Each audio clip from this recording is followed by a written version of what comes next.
My girlfriend said, I scheduled your vasectomy consultation without asking. My body, my choice means your body, my choice too. I replied, interesting logic. Then I called the clinic, canceled it, and scheduled her a consultation with a therapist instead, in her name, prepaid, non-refundable. When she got the confirmation email with the appointment details, I, 29 male, got an email confirmation yesterday that made me do a triple take. Subject line, your vasectomy consultation confirmed for next Tuesday. My what now? Opened it. Full appointment details, Dr. Henderson at the Men's Health Clinic across town.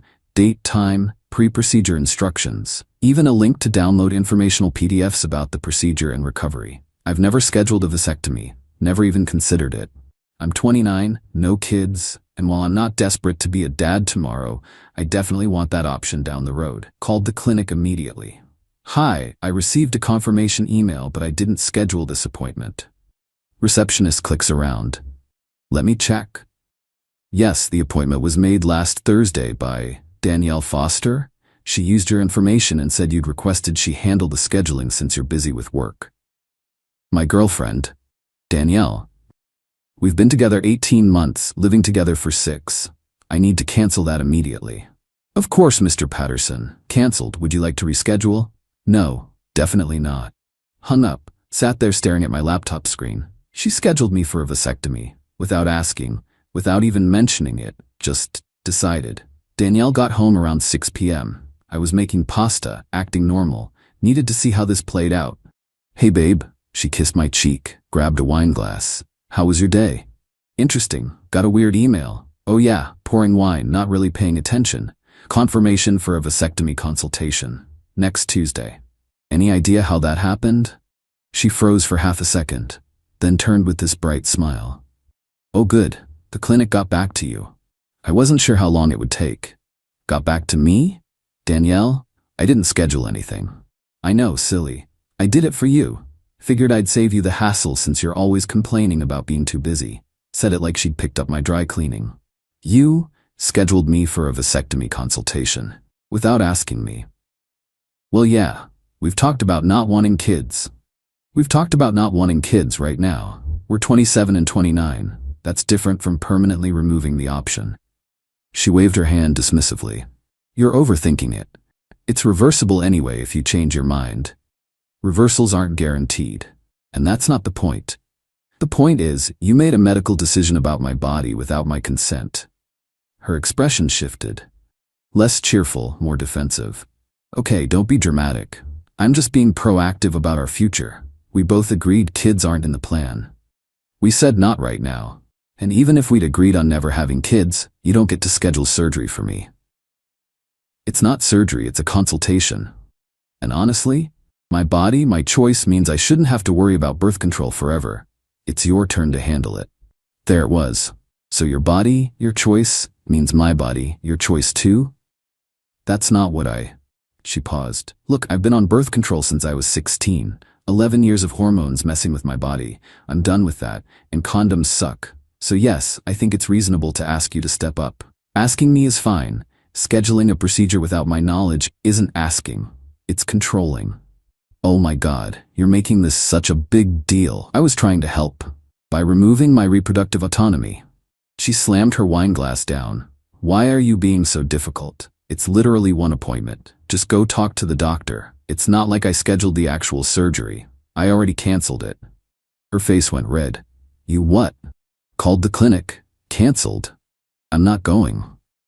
Brandon, that was incredibly immature. What's immature is making medical appointments for another adult without their permission. She grabbed her phone, started typing furiously. This is ridiculous. I'm rescheduling it. Don't. Someone has to be the adult here and think about our future. Then think about therapy, because this controlling behavior isn't normal. She looked up from her phone, eyes narrow. Excuse me? You need to talk to someone about boundaries, about respecting your partner's autonomy. I don't need therapy. I need a partner who actually considers my needs instead of being selfish. I turned off the stove, suddenly wasn't hungry. I'm considering your needs. You want off birth control? Okay, let's discuss alternatives. But you don't get to decide my medical procedures. That's not negotiable. She scoffed. Whatever, I'm going to bed. After she left, I sat there thinking.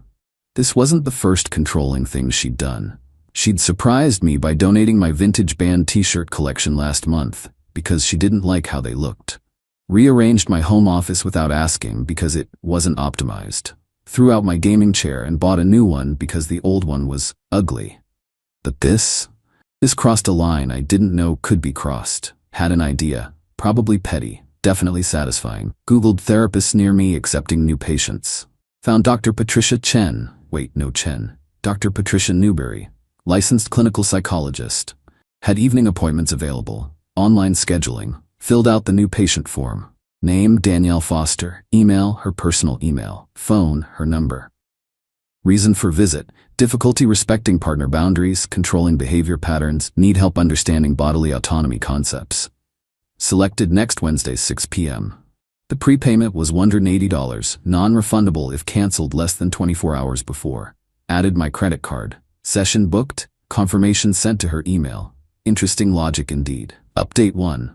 The confirmation email hit her inbox around 10 p.m. that night. I was in the living room when I heard the shriek from the bedroom. Brandon, get in here. Walked in casually. She was sitting up in bed, laptop open, face absolutely purple with rage. What the hell is this? She shoved the screen toward me. Appointment confirmation from Dr. Newberry's office. All the details. Looks like a therapy appointment. I can see that. Why did I just get a confirmation for therapy? Oh, I scheduled it for you. Figured I'd save you the hassle since you're always complaining about being too busy. Her mouth literally fell open. You did not just... I did. Seemed like you needed someone professional to talk to about boundaries and consent. Dr. Newberry has excellent reviews. Cancel it. Can't. It's non-refundable after booking. Already paid the $180.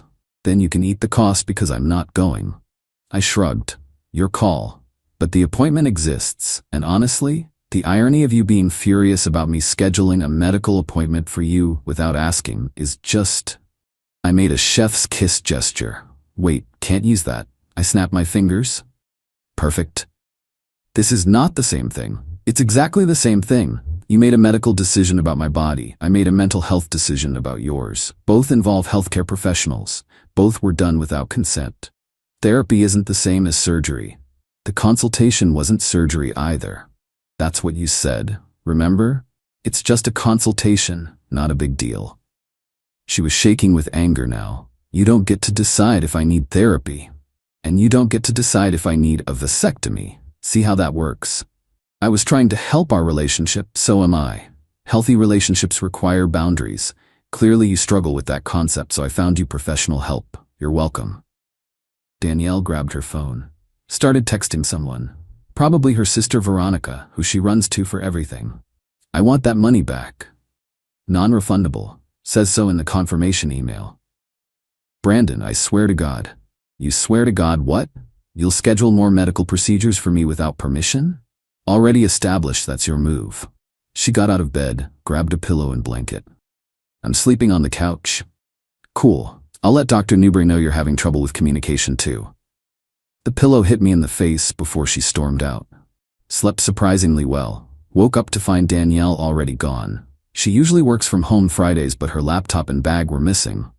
Texted her, "Where are you?" No response until noon. Veronica's, "Need space to think."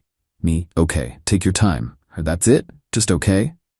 Me, "What else do you want me to say?" Maybe apologize for scheduling therapy for me like I'm broken? I'll apologize when you apologize for scheduling a vasectomy for me like I'm a child who can't make my own medical decisions. Read at 12:47 p.m. No response. Around 3 p.m. got a call from an unknown number. Hello? Is this Brandon Patterson? Yeah, this is Veronica Foster, Danielle's sister. We need to talk about what you did. Oh good. The cavalry arrives. What I did? Don't play dumb. The therapy appointment? Seriously? That's manipulative and controlling. Interesting. What would you call scheduling a vasectomy consultation for your partner without their knowledge? That's different. Danielle was trying to solve a problem in your relationship. By violating my bodily autonomy? Oh please, you're being dramatic. She was being practical. Birth control is expensive and has side effects. Then we could have discussed alternatives, like adults. not have one person make unilateral decisions about the other person's body. She's been on birth control for 11 years, Brandon. 11 years. Don't you think it's your turn? My turn to what? Get permanently sterilized because she's tired of her birth control? There are other options. IUD, the arm implant, non-hormonal methods, even male birth control trials starting soon. None of which involve anyone making medical decisions for anyone else. Veronica scoffed. So what, you scheduled therapy to punish her? That's petty. I scheduled therapy because she genuinely needs help understanding boundaries. This isn't the first controlling thing she's done. It's just the most egregious. Examples? She threw out my vintage concert shirts without asking, rearranged my entire office without permission, bought me a new desk chair without consulting me because she didn't like my old one. And now this. She has a pattern of making decisions about my life, my belongings, and apparently my body without any regard for my input. Silence. Those are just, she was trying to improve things. By overriding my choices at every turn, that's not improving things. That's being controlling, hence therapy. You can't force someone into therapy. I didn't force anything. I scheduled an appointment. Just like she did for me, she's welcome to not go and waste the $180. Her choice. She wants you to cancel it and refund the money. Can't cancel. Non-refundable. Already told her that. Then pay her back the $180. Why would I do that? Because you spent her money.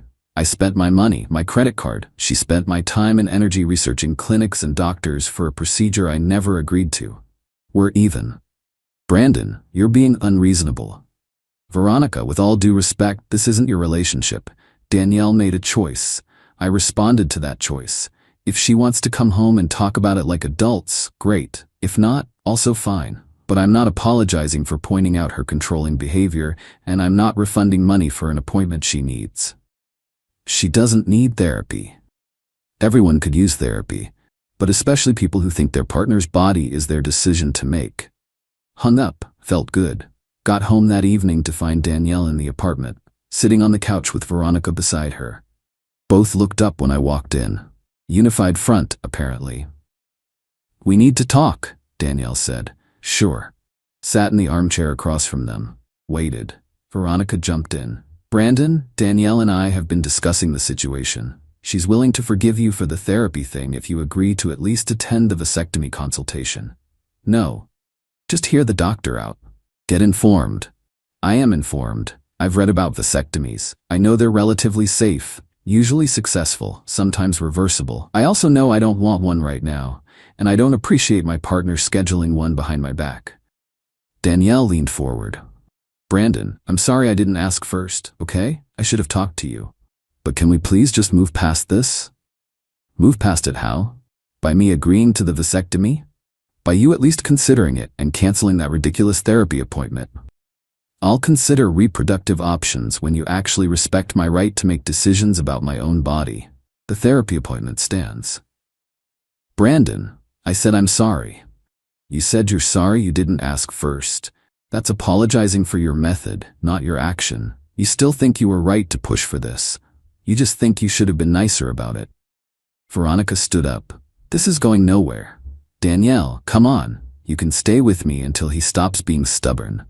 Danielle got up, grabbed her overnight bag by the door, stopped and looked at me. The appointment is next Wednesday at 6.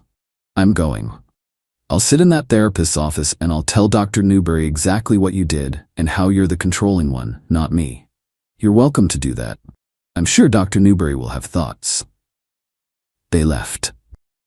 Update 2. A week is a long time when your girlfriend is staying with her sister and refusing to talk beyond passive-aggressive texts. Monday. Hope you're happy. I had to buy new work clothes because you still have my closet key. I don't. We don't have closet keys. Tuesday. Veronica says you're gaslighting me. She's probably right. Wednesday morning. Can't believe you're making me waste my evening in therapy. This is emotional abuse. I didn't respond to any of them. Let her spiral. Wednesday at 5 p.m. my phone rang. Dr. Newberry's office. Mr. Patterson? This is Kelly from Dr. Newberry's office. I'm calling about this evening's appointment with Miss Foster. Yes?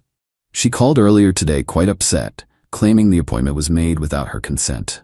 However, our records show the booking was made using her email and phone number.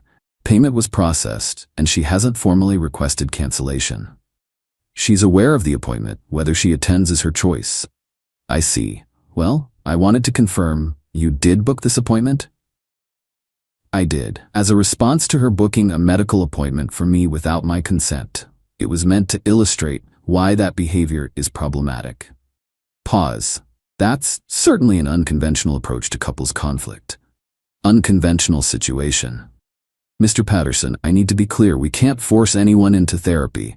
If Miss Foster arrives and doesn't want to be here, we'll respect that. However, the fee is still non-refundable. Understood. One more thing. If she does attend, would you like her to sign a release so Dr. Newberry can discuss the session with you? No. Her therapy is her business. I just wanted her to have the option available since she clearly needs help with boundaries. Another pause. All right then, thank you for clarifying. 6:45 p.m. I got a text from an unknown number with a photo attached. It was Danielle, sitting in what looked like a therapist's office. The text read, "Your girlfriend is here and she's big mad. Thought you'd want proof. Dr. Newberry's receptionist, Kelly." Wait, that seemed unprofessional. Whatever, I'd take it. She went. Holy shit, she actually went. Danielle got home around 8 p.m. I was reading on the couch. She walked in, threw her purse on the counter, and just stood there staring at me. Well, I said. Well, what? How was therapy? Her laugh was bitter. You're hilarious, you know that? I've been told. Dr. Newberry asked me why I was there. I told her my boyfriend scheduled it without my permission to prove a point. You know what she said? What? She said, and how did that make you feel? Like I was the one with the problem. Danielle, you are literally describing therapy. I told her about the vasectomy thing, explained how you're being unreasonable.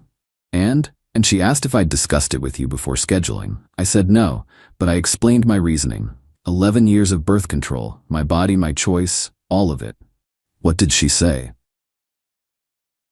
Danielle sat down heavily on the other end of the couch.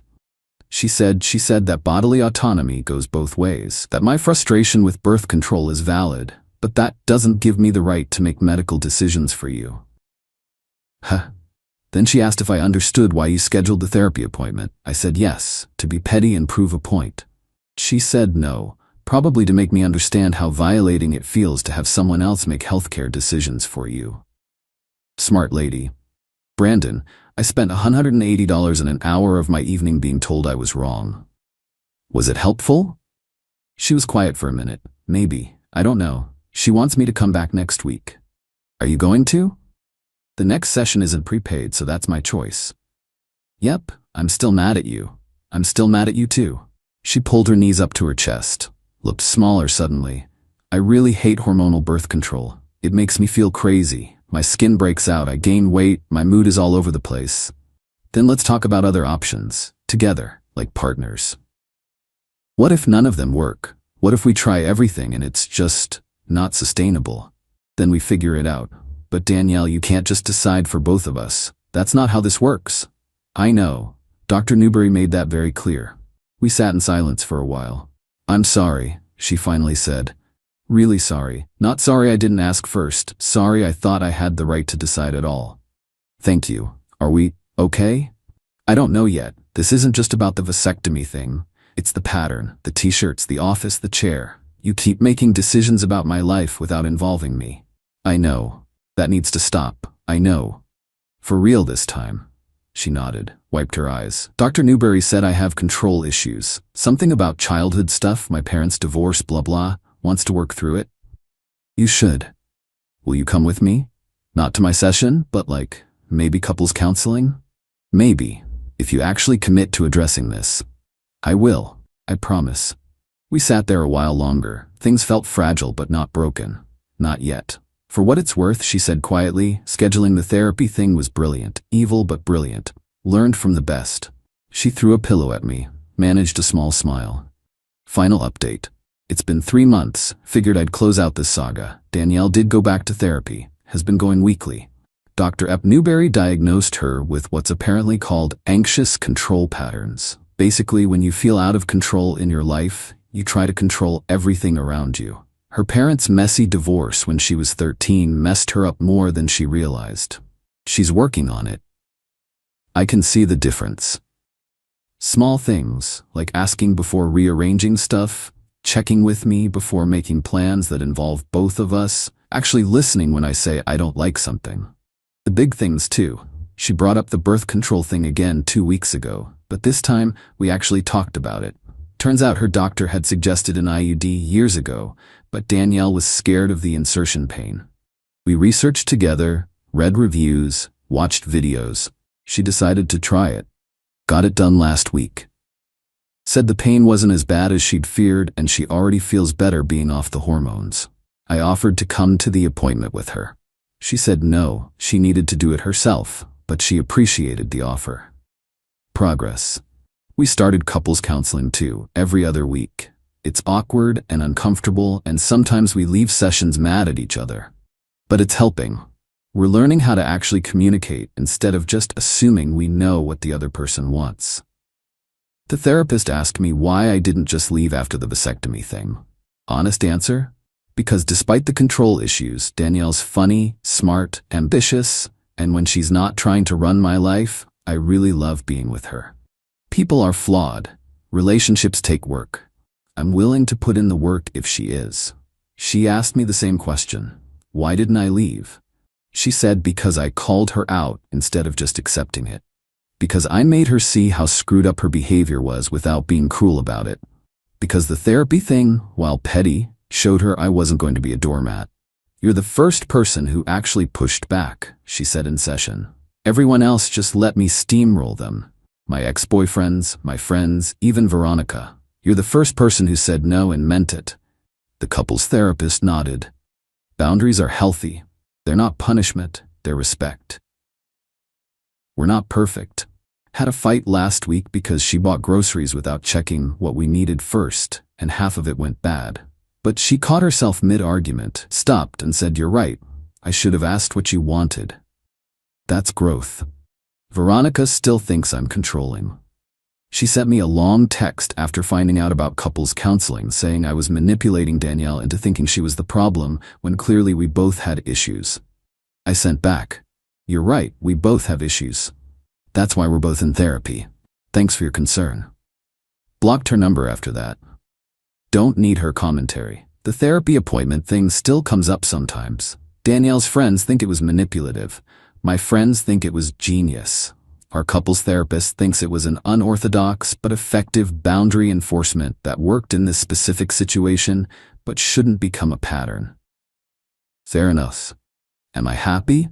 Mostly. Some days are hard. Trust takes time to rebuild. But I'm not walking around wondering what decisions she'll make for me next.